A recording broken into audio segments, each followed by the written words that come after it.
Home is where your story begins. But have you ever tried describing your home in English and found yourself stuck after saying just a few words? Let's fix that right now. By the end of this lesson, you'll speak confidently about every room in your house. Let's start with the most important room, the living room. This is where families spend time together. You sit on the sofa. Some people call it a couch. Both words mean the same thing. In front of the sofa, there's usually a coffee table. Small, low, perfect for drinks and books. Look around a typical living room. You'll see a television on the wall or on a TV stand. Many homes have a carpet on the floor. It makes the room warm and comfortable. Don't forget the curtains. They hang next to the windows. During the day, you open them. At night, you close them for privacy. What else do you notice? Cushions sit on the sofa. They add color and comfort. A lamp stands in the corner. It gives soft light in the evening. Some living rooms have a bookshelf. Mine is full of novels and photo albums. Pictures hang on the walls. They show family memories and special moments. Now walk into the kitchen. This room is busy. The refrigerator keeps food cold. Americans say refrigerator. British people often say fridge. Same thing, different word. Next to it stands the oven. You bake cookies and roast chicken inside. On top of the oven, you'll find the stove. That's where you cook in pots and pans. The sink sits under the window in many kitchens. You wash dishes there. Above the sink, there are cabinets.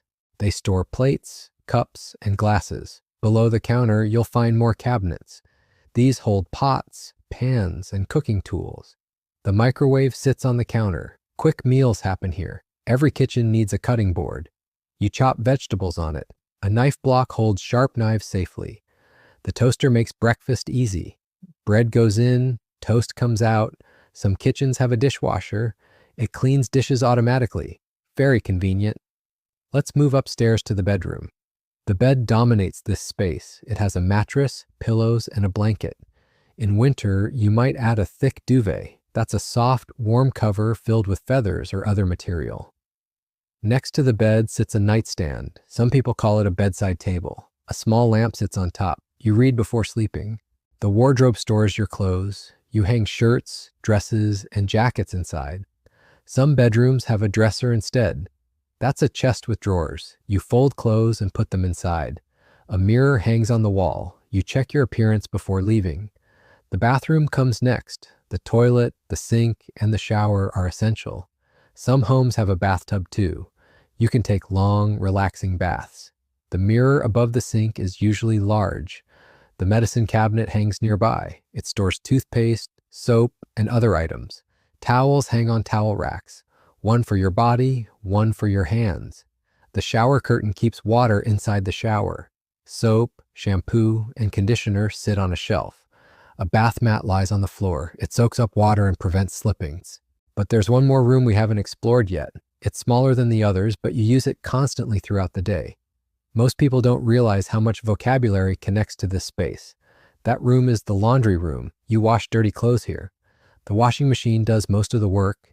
You load clothes inside, add detergent, and press start. After washing, clothes are still wet. The dryer removes moisture. Warm air spins the clothes until they're ready to wear. An iron sits nearby. You press wrinkles out of shirts and pants. The ironing board folds flat when you're finished. A laundry basket holds dirty clothes. You carry it from bedroom to laundry room. Clean clothes go in another basket. Some people use the same one. Detergent bottles line a shelf. Fabric softener makes clothes smell fresh. A clothesline might hang outside. You pin wet clothes there on sunny days.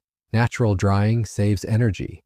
Now think about the garage. Cars park here, but it's not just for vehicles.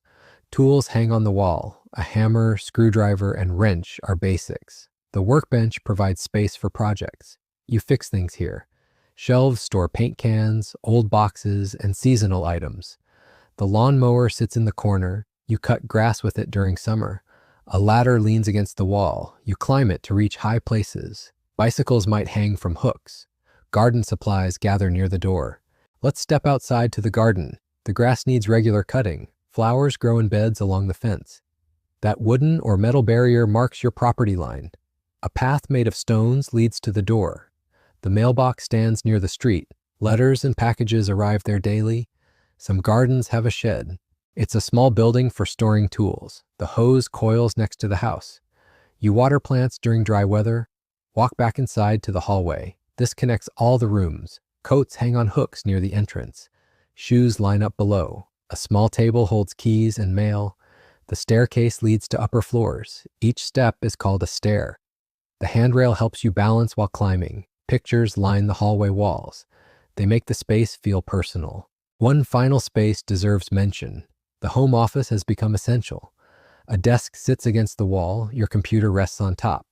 The office chair rolls and swivels. It supports your back during long work hours. A desk lamp provides focused light. Pens and pencils fill a cup. Papers stack in trays. Bookshelves hold reference materials. A printer sits on a side table. The wastebasket catches trash. Every object has a name. Every room serves a purpose. When you know these words, describing your home becomes natural. You can explain where things are. You can tell someone what you need. This vocabulary builds your confidence. Start noticing items around you. Name them in English. Touch the doorknob. Say the word aloud. Sit on your chair. Feel the armrest. Open a drawer. These actions connect words to real experience. Language learning happens through daily life. Your home is the perfect classroom. Each room teaches new terms. Every object offers practice. You don't need textbooks for this lesson. Just look around. The vocabulary surrounds you. Touch it. Use it. Say it.